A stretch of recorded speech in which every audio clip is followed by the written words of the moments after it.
નમસ્કાર મિત્રો, ભાવિન્સ કિચનમાં તમારું સ્વાગત છે. આજે આપણે બનાવીશું સુરતનું ફેમસ અને શિયાળાની ઋતુનું સ્પેશિયલ એવું સુરતી ઊંધિયું. જી હા, લીલુંછમ અને સ્વાદમાં ટેસ્ટી એવું ઊંધિયાની રેસીપી લઈને આવ્યો છું. ઊંધિયામાં ઘણા બધા શાકભાજીનો ઉપયોગ થાય છે, જેવા કે સુરતી પાપડી, રતાળું, શક્કરિયા, બટાકા, રીંગણા. આ રીતે ઘણા બધા શાકભાજીનો ઉપયોગ કરીને ઊંધિયું બનાવવામાં આવે છે. શિયાળામાં બધા શાકભાજી એકદમ સરસ મળતા હોય છે અને પાપડીની પણ સિઝન હોય છે, એટલે આ ઊંધિયું શિયાળામાં ચોક્કસ બનાવવામાં આવે છે. તો ચાલો સ્ટાર્ટ કરીએ આજની રેસીપી સુરતી ઊંધિયું. તેના માટે મેં 500 ગ્રામ જેટલી સુરતી પાપડીને આ રીતે સમારી લીધી છે અને આપણે એને પ્રેશર કુકરમાં ટ્રાન્સફર કરીને આપણે પ્રેશર કુક કરવાની છે. જો મેં પ્રેશર કુકરમાં ટ્રાન્સફર કરી દીધી છે, એમાં 2 થી 3 ગ્લાસ જેટલું પાણી એડ કરશું અને 1 ચમચી તેલ એડ કરીને આપણે એને 2 થી 3 વિસલ સુધી પ્રેશર કુક કરી દઈશું.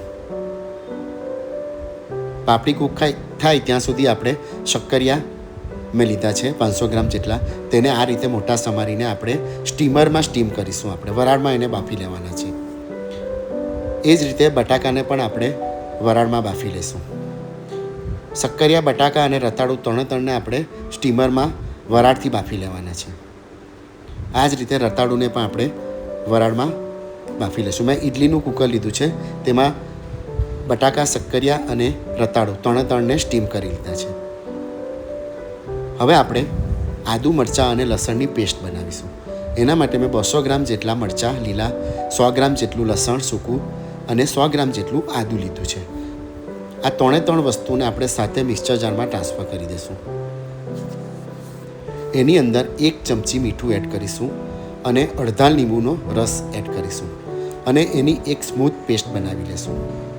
આ ઊંધિયામાં બધા જ લીલા મસાલાનો જ ઉપયોગ કરીશું. આપણે લાલ મસાલાનો ઉપયોગ નથી કરતા. આ રીતે પેસ્ટ બનાવી લઈશું. હવે શક્કરિયા, બટાકા અને રતાળું આપણા બોઇલ થઈ ગયા છે.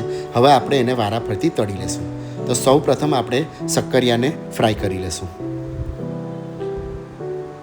શક્કરિયા, બટાકા અને રતાળુને આપણે વધારે પડતા બોઇલ નથી કરવાના, કારણ કે પાછા ફ્રાય કરશું એટલે પાછા કૂક થશે. એટલે આપણે અચકચરાટ આપણે 5 થી 10 મિનિટ સુધી એને બાફી લઈશું. હવે આપણે એને તળી લઈશું. થોડો કલર ચેન્જ થાય ત્યાં સુધી તળી લઈશું. શક્કરિયા ફ્રાય થઈ ગયા છે. હવે આપણે બટાકા ફ્રાય કરીશું. બટાકાને પણ આપણે થોડો કલર ચેન્જ થાય ત્યાં સુધી ફ્રાય કરી લઈશું. આપણે બાફીને ફ્રાય કરીએ છીએ એટલે તરત આપણા બટાકા અને શક્કરિયા અને રતાળું તરત ચડી જશે. જો બટાકા ફ્રાય થઈ ગયા છે, હવે એ જ રીતે આપણે રતાળુને પણ આ રીતે ફ્રાય કરી લઈશું. ઊંધિયામાં બધી જ વસ્તુ તળીને લેવાની હોય છે, તો જ એનો ટેસ્ટ બરાબર આવે છે. આ રીતે સ્ટેપ બાય સ્ટેપ આપણે કરતા જઈશું. તમે વિડીયોને બિલકુલ સ્કીપ કર્યા વગર જોશો તો તમને એકદમ પરફેક્ટ ઊંધિયાની રેસીપી ખ્યાલ આવશે. હવે આપણે એનો મસાલો બનાવીશું. એના માટે મેં 200 ગ્રામ જેટલી મગફળી એટલે કે સિંગ દાણાને આ રીતે ભૂકો કરી દીધો છે. એની અંદર 1 ચમચી હળદર અને 2 ચમચી ધાણા જીરું એડ કરીશું. ધાણા જીરું આમાં થોડું વધારે એડ કરીશું. 1 ચમચી સફેદ તલ એડ કરીશું અને આદુ, મરચાં, લસણની પેસ્ટ બનાવી છે તે 2 ચમચી એડ કરી દઈશું. હવે આની અંદર ઘણું બધું લીલું લસણ એડ કરીશું અને ઘણા બધા લીલા ધાણા એડ કરીશું. ધાણા અને લસણનો ટેસ્ટ આમાં એકદમ સરસ આવે છે. હવે 2 ચમચી જેટલી ખાંડ એડ કરીશું અને સ્વાદ પ્રમાણે મીઠું એડ કરી દઈશું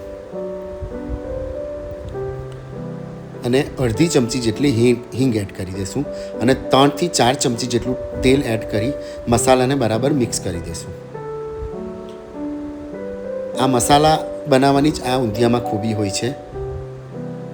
આ જ મસાલાની અંદર ઊંધિયું આખું બનીને રેડી થશે. જો મસાલો બનીને રેડી છે. હવે આપણી પાપડી પણ બોઇલ થઈ ગઈ છે. આપણે હવે ઊંધિયા બનાવવાની પ્રોસેસ કરીશું.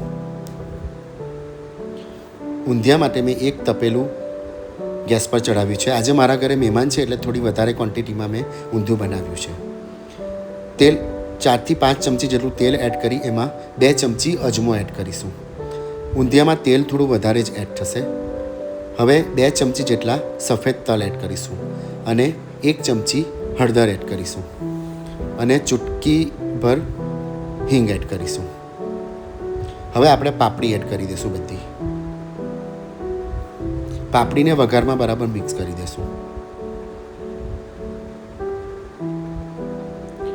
હવે ઢાંકણ ઢાંકીને પાપડીને થોડીવાર માટે ચડવા દેશું. પાપડી ચડે ત્યાં સુધી આપણે રીંગણા સમારી લેશું. આ રીતે નાની સાઈઝના આપણે રવૈયા લેવાના છે. આ રીતે એને ઊભા અને આડા કટ મૂકીને આપણે એમાં સ્ટફિંગ એડ કરીશું. જો આ રીતે બધા રીંગણા મેં સમારી લીધા છે. એકવાર આપણે પાછી પાપડીને ચેક કરી લઈશું. પાછું એકવાર મિક્સ કરીને બરાબર પાપડીને ચેક કરી લઈશું.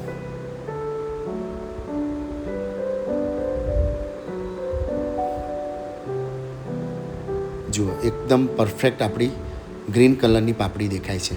હવે એમાં પાપડીના ભાગનું આપણે મીઠું એડ કરીશું.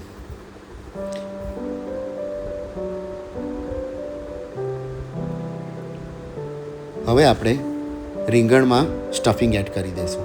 આ રીતે આપણે મસાલો રેડી કર્યો છે તે રીંગણામાં એડ કરી દઈશું.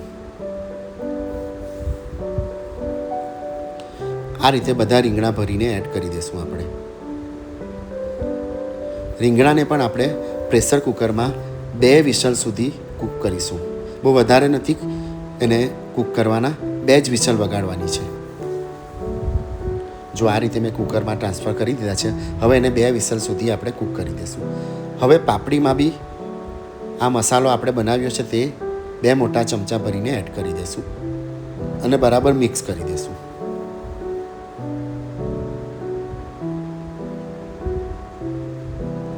જો એકદમ સરસ સુગંધ આવી રહી છે મારા ઘરમાં. હવે આપણે રતાળુ, બટાકા અને શક્કરિયાને ફ્રાય કરીને રાખ્યા છે. તેમાં અલગ અલગ રીતે આ રીતે મસાલો આપણે મિક્સ કરી દઈશું. પહેલાં આપણે રતાળુમાં મસાલો એડ કરીને મિક્સ કરી દઈશું બરાબર. આ રીતે કરવાથી એકદમ પરફેક્ટ આપણી ઊંધિયાની રેસીપી રેડી થાય છે.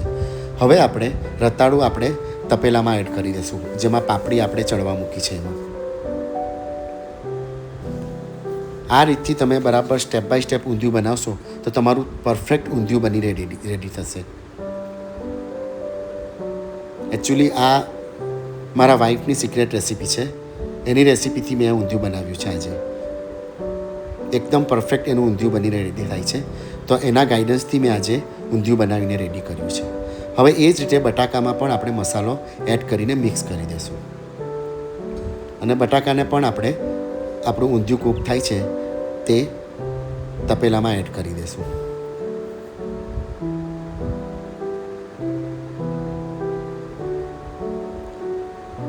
એકદમ પરફેક્ટ કલર બી આવ્યો છે આપણા ઊંધિયાનો. હવે આપણે એકવાર પાછું બરાબર હલકા હાથે મિક્સ કરી દઈશું. એકદમ હળવા હાથે મિક્સ કરશું. આમાં બધી જ શાકભાજી આખી રહેવી જોઈએ, તૂટવી નહીં જોઈએ, તો જ ઊંધિયાની મજા હોય છે. હવે શક્કરિયામાં પણ એ જ રીતે મસાલો એડ કરીને મિક્સ કરી દઈશું.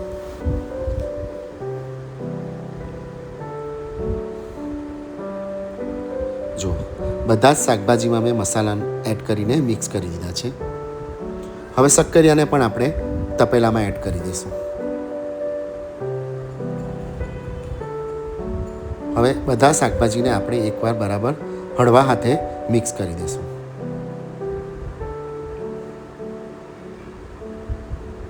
ઘણા લોકો ઊંધિયામાં મેથીના મુઠિયા પણ એડ કરે છે, પણ અમારા ઘરે મુઠિયા અમને નથી ભાવતા એટલે અમે મુઠિયા એડ નથી કરતા. તમે કરવા હોય તો કરી શકો છો.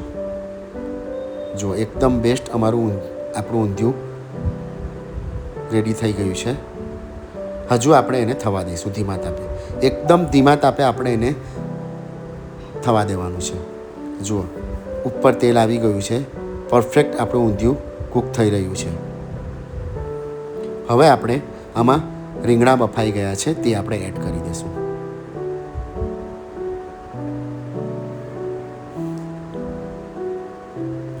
જો એકદમ પરફેક્ટ આપણું ઊંધિયું બનીને રેડી છે. હવે ઉપરથી લીલા ધાણા અને લીલા લસણથી આપણે ગાર્નિશ કરી દઈશું અને પાછું 5 થી 10 મિનિટ સુધી આપણે એને થવા દઈશું. જો એકદમ પરફેક્ટ આપણું ઊંધિયું બનીને રેડી છે.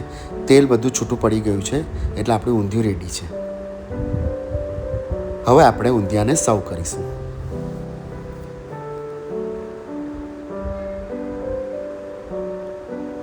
જો એકદમ પરફેક્ટ અને એકદમ ગ્રીન કલરનું ઊંધિયું બનીને રેડી છે આપણું. અને બધા જ શાકભાજી એકદમ પરફેક્ટ કૂક થયા છે.